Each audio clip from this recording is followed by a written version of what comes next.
Baik teman-teman, selamat datang kembali. Pada kesempatan kali ini saya akan membahas analisa saham berdasarkan seasonality ya. Jadi seperti biasanya saya akan bahas saham-saham yang potensial untuk bulan Juli ya.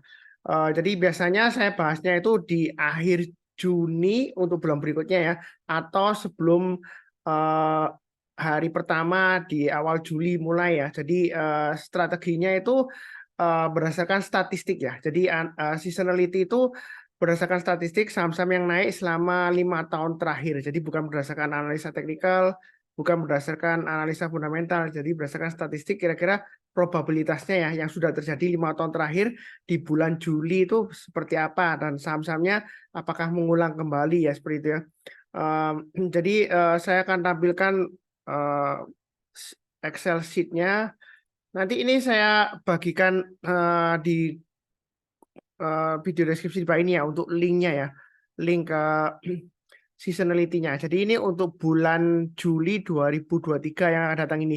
Biasanya strateginya itu belinya di akhir Juni atau di awal-awal Juli atau menjelang penutupan di hari pertama di bulan Juli ya seperti itu ya. Nah, setelah Anda beli, Anda tinggal pasang aja trailing stop-nya atau stop loss-nya seperti itu ya. Dan berdasarkan statistiknya, bagaimana Pak Sunar? Apakah seasonality itu akurat atau tidaknya sebenarnya tergantung juga ya seperti itu ya. Jadi sudah pernah saya bahas di beberapa video sebelumnya.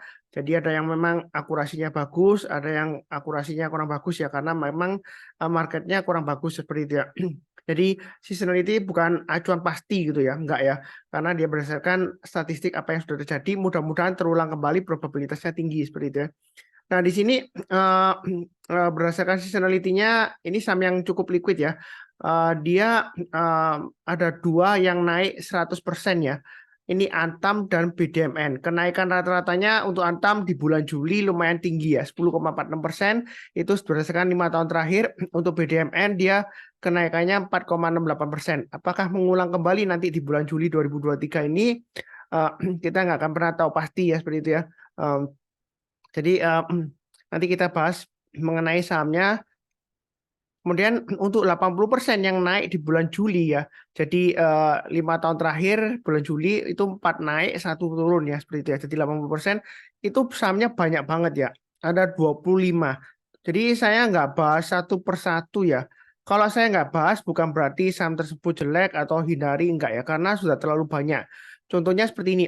HRTA sudah fluktuasinya lumayan tinggi sebelumnya, kemudian sekarang memang koreksi, ada peluang untuk rebound ada. Nah, kemudian untuk saham batu bara ini statistiknya 80% di bulan Juli itu memang dia naik ya seperti itu ya.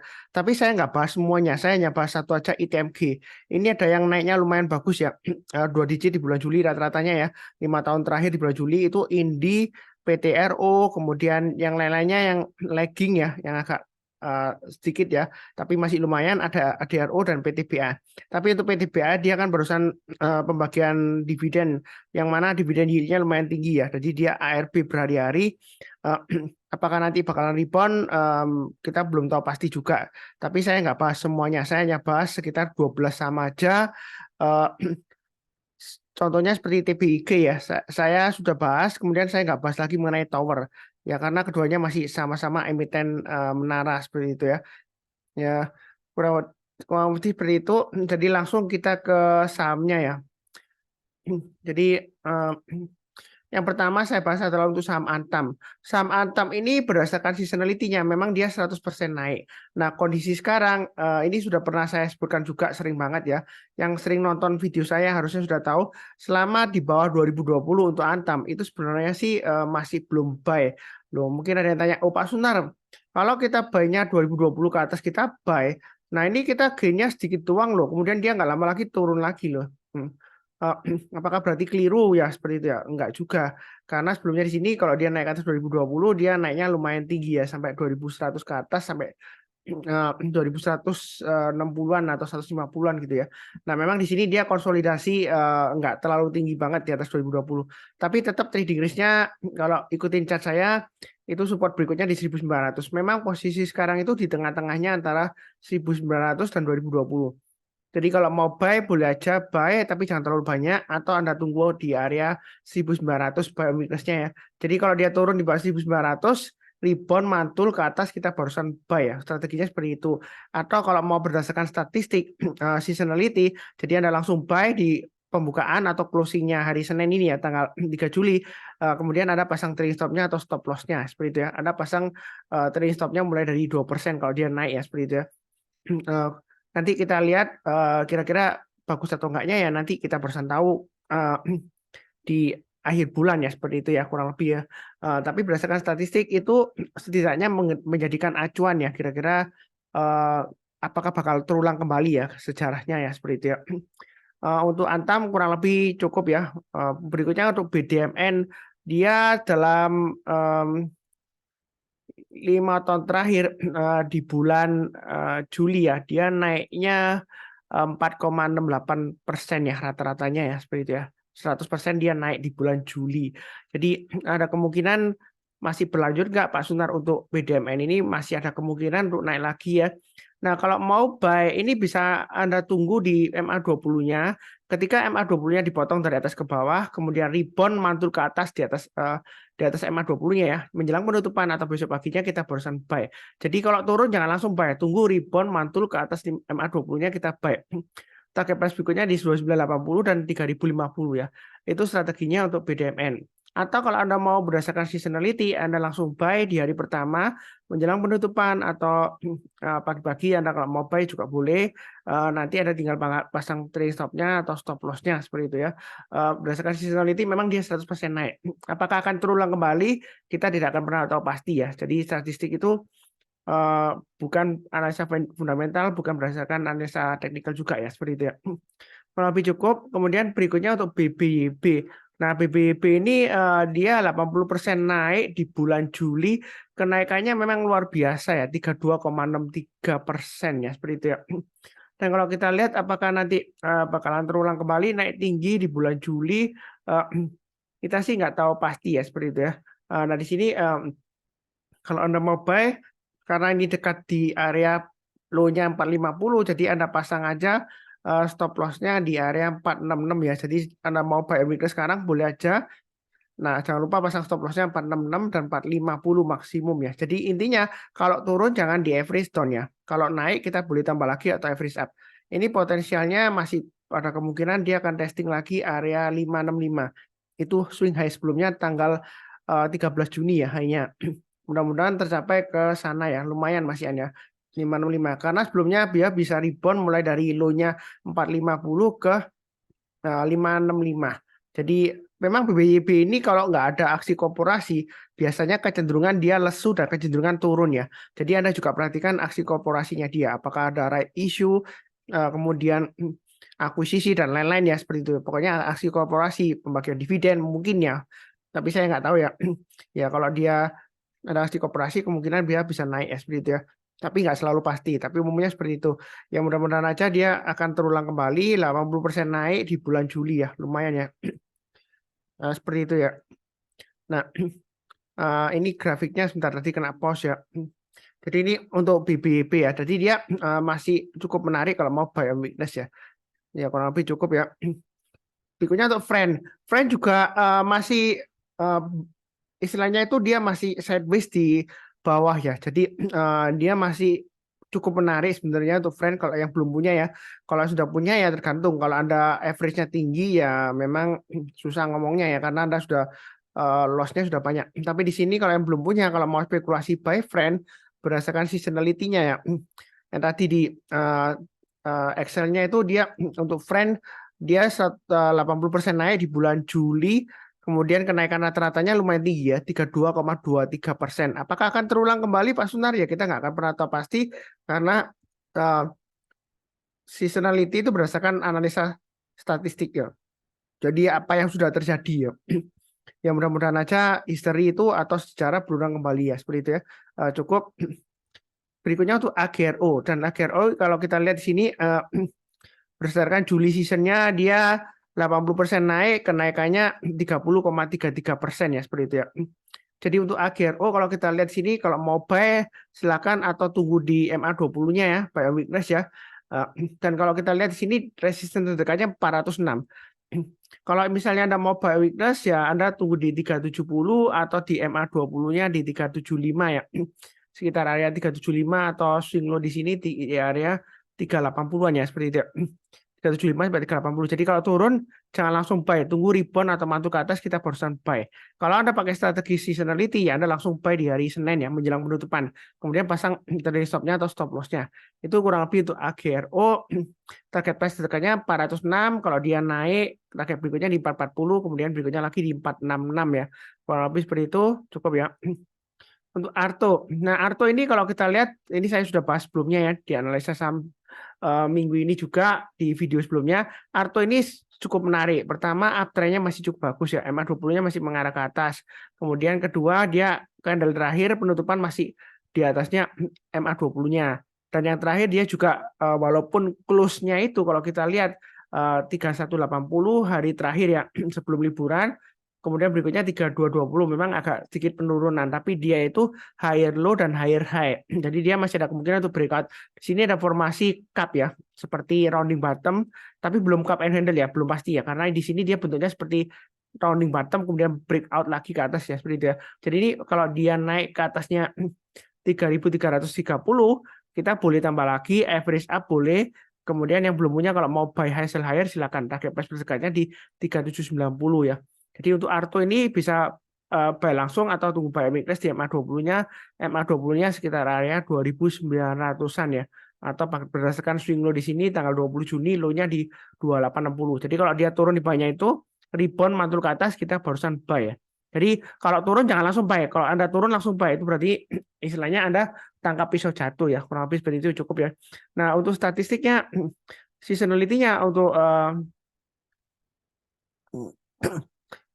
bentar ya saya ganti dulu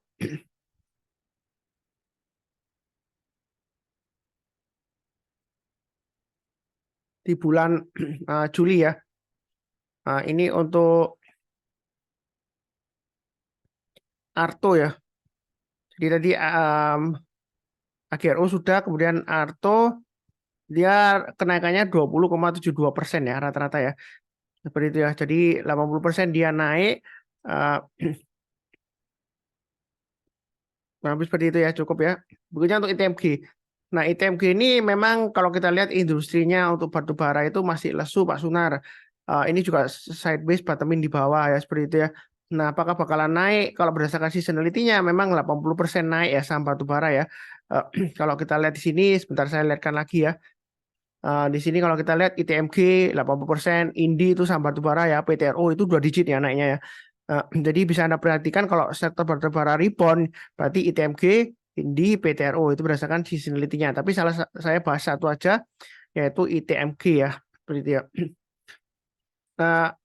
Untuk filenya ini nanti saya bagikan ya. Untuk seasonality-nya nanti ada password-nya. Password-nya adalah pelangi ya. Huruf kecil semua pelangi. Anda input huruf kecil semua. Saya password karena saya nggak mau orang yang nggak punya hak untuk membuka file tersebut dia buka filenya seperti itu karena dia nggak nonton video ini ya seperti itu ya. Jadi yang berhak membuka file itu adalah yang menonton video ini ya seperti itu ya. Jadi passwordnya pelangi, inputnya 2 kali ya karena dia yang satu untuk read, satu lagi untuk write ya. Jadi sama passwordnya. Dari sini kalau dia mau langsung kalau ITMG ini Anda mau langsung buy boleh aja berdasarkan seasonality ya. Pasang stop loss-nya di low-nya 23650. Ini swing low yang terdekatnya ya 23650. Kalau dia turun bawahnya itu ya kurangi posisi ya. Turun lagi di bawahnya ya. 22.500 Anda jual dulu semuanya ya, maksimum stop loss-nya di sana. Nah, kalau Anda mau buy bertahap, buy sekarang boleh, kemudian kalau dia berhasil naik lagi ke atas 24775 swing high di sini, kita pakai acuan sebagai resisten terdekatnya, kita boleh tambah lagi atau buy yang belum punya, target berikutnya di 26.000, kemudian 26825 dan 27750. Jadi garis-garis yang saya berikan di sini itu untuk acuan untuk average up. Kalau naik kita tambah lagi atau average up, kalau turun jangan di average down ya. Pasang trailing stop-nya atau stop loss-nya. Lebih cukup ya. Kemudian berikutnya untuk Inco. Kalau kita lihat di sini untuk Inco berdasarkan seasonality di bulan Juli itu Inco dia 80% naik dengan kenaikannya masih 2 digit ya, 10,94% ya. Jadi hilirisasi ya untuk Inco ini masih ada peluang. Kalau kita lihat memang Inco sekarang di area sekitar area supportnya yang saya sudah kotain di sini ya. Dia masih testing. Memang terakhir penutupannya jelek ya. Kenapa? Karena dia lower low. Walaupun dia higher high, tapi dia lower low. Tapi close-nya dia masih lumayan menarik di 6.300 ya. Sama dengan hari sebelumnya tanggal 26 Juni ya, hari Senin ya. Sebelum liburan ya. Jadi di sini kalau yang mau langsung buy boleh Anda pasang stop loss-nya Anda pasang maksimum di 5925 ya. Atau pakai acuan tengah-tengahnya 6100 dan 5925. Artinya kalau dia turun banyak 6100 Anda jual dulu sebagian, turun di banyak 5925 ya jual dulu semuanya. Jadi istilahnya buy on weakness sekarang boleh berdasarkan seasonality dia masih ada peluang ya. Karena probability-nya lumayan besar, 80%. Kalau dia naik ke atas 6.500, jangan ragu-ragu untuk tambah lagi atau average up, target price berikutnya di 6650. Nah, kalau dia breakout ke atas 6650, apakah kita boleh tambah lagi, Pak Sunar? Mengingat di sini kan dia gagal, Pak Sunar, 2 hari, kemudian dia turun. Ini juga kena, kemudian dia turun ya. Nah, kita jangan terlalu kaku. Jika sebelumnya dia gagal, kalau dia naik lagi ke atas 6650, kita boleh tambah lagi atau average up. Yang belum punya juga boleh buy ya, seperti itu ya. Jadi jangan asumsinya, wah ini gagal, ini resisten kuat. Belum tentu ya. Jadi jangan terlalu kaku banget. Jangan sampai kita itu menggunakan analisa teknikal, resisten, terus kita jadikan sebagai tembok. Jadi kalau dia breakout naik ke atas ya, Anda nggak berani karena ini batasannya di sini gitu ya. Jadi kurang lebih seperti itu. Jangan terlalu kaku. Kalau naik kita tambah lagi, tapi kalau turun jangan lupa pasang trailing stop-nya atau stop loss-nya. Kurang lebih seperti itu. Kemudian emiten tower ini lumayan menarik ya, di bulan Juli dia 80% naik selama 5 tahun terakhir ya. Apakah nanti berlanjut lagi? Ya berdasarkan probabilitasnya masih ada kemungkinan ya. Dan kalau kita lihat TPIG itu 80% naik dengan kenaikannya rata-rata 5 tahun terakhir 7,44 ya. Nah, di sini dia memang masih cenderung turun ya, koreksi ya. Tapi di sini kalau kita lihat MA20 sebelumnya sempat naik, kemudian melandai tapi ini cenderung turun. Nah, di sini kalau Anda mau buy berdasarkan seasonality-nya boleh aja. Nah, selama dia masih berada di atasnya 1930, saya rasa sih masih cukup aman ya kalau mau coba-coba ya. Pasang stop loss-nya di 1930. Jadi buy-nya bertahap aja. Kalau dia naik ke atas MA20-nya di 2100 ke atas, Anda boleh tambah lagi atau average up. Target price berdekatnya di 2210 dan dia akan menguji resistance swing high di sini di 2300. Breakout ke atas 2300 boleh tambah lagi nggak Mas Senar? Boleh. Target price berikutnya di 2470 ya seperti itu ya. Ya kurang lebih cukup. Kemudian berikutnya untuk MDKA. MDKA ini memang kecenderungan masih sideways di bawah. Ya kan dia sudah naik kemudian hari Senin dan Selasa dia koreksi tapi dia masih testing MA20-nya. Kalau mau buy sekarang boleh pasang stop loss-nya di 3000 dan 2860 ya seperti itu ya. Ini area bottoming-nya dia di bawah ya, sideways di bawah ya. Mudah-mudahan dia masih bisa breakout lagi. Kalau berdasarkan seasonality-nya di bulan Juli selama 5 tahun terakhir untuk MDKA ya kalau kita perhatikan dia itu sebentar ya. Saya akan balik lagi.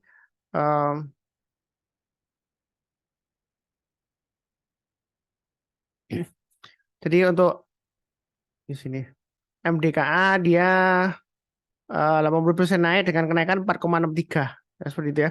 Nanti untuk berikutnya BBCA juga sama 80%, BBRI juga 80%, tapi kenaikannya nggak banyak ya, 4,33 dan 2,9 ya seperti itu ya. Tapi kalau untuk saham Big Banks buku 4 yang terbesar kalau naik 2% dalam 1 bulan aja lumayan ya seperti itu ya. Karena dia cukup solid dan defensif ya seperti itu ya. Dan untuk BBRI itu special case ya, ada kemungkinan dia masih bisa breakout all time high-nya lagi.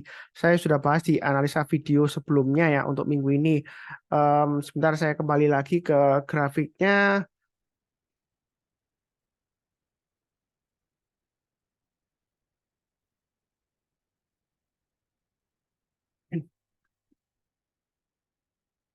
BBCA ya. Di sini BBCA sudah saya bahas dia masih di range 9.000 sampai 9.400. Kalau mau buy sekarang boleh ya, selama di atas 9.000 dia masih cukup menarik. Atau misalnya, oh Pak Sunar, saya maunya buy weakness saja. Ini sudah pernah saya bahas ya. Jadi turun di bawah 9.000, rebound mantul ke atas, kita barusan buy ya. Itu tunggu di 9.000 ya. Atau Anda pasang aja antrian di 9.000-an, 9.000 sampai dengan 9.050 lah ya. Ya, seperti itu. Karena dia masih sideways di 9.000 sampai 9.400, masih cukup menarik untuk BBCA ya.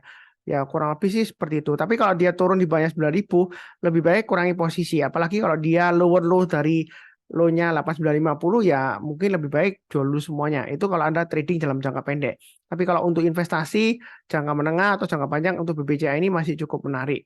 Kalau trading juga jangka menengahnya juga masih cukup menarik lah untuk BBCA ya seperti itu. Kecuali kalau Anda swing trader jangka pendek ya kalau dia turun di bawahnya 8950 kemungkinan besar dia akan menguji area sekitar 8600 dan 8700 ya seperti itu ya untuk BBCA. Mudah-mudahan dia naik berdasarkan seasonality-nya dia 80% naik ya di bulan Juli selama 5 tahun terakhir ya.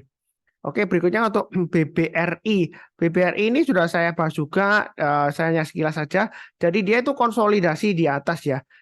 Kalau yang takut ketinggian mungkin ini kurang cocok ya, karena biasanya maunya tunggu di bawah, mungkin tunggu di 5.000 atau 5.200 ya bisa aja.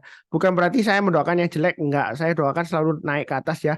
Jadi kalau misalnya Anda mau tunggu aja, takut ketinggian ya tunggu aja buy weakness di 5.200 atau 5.000.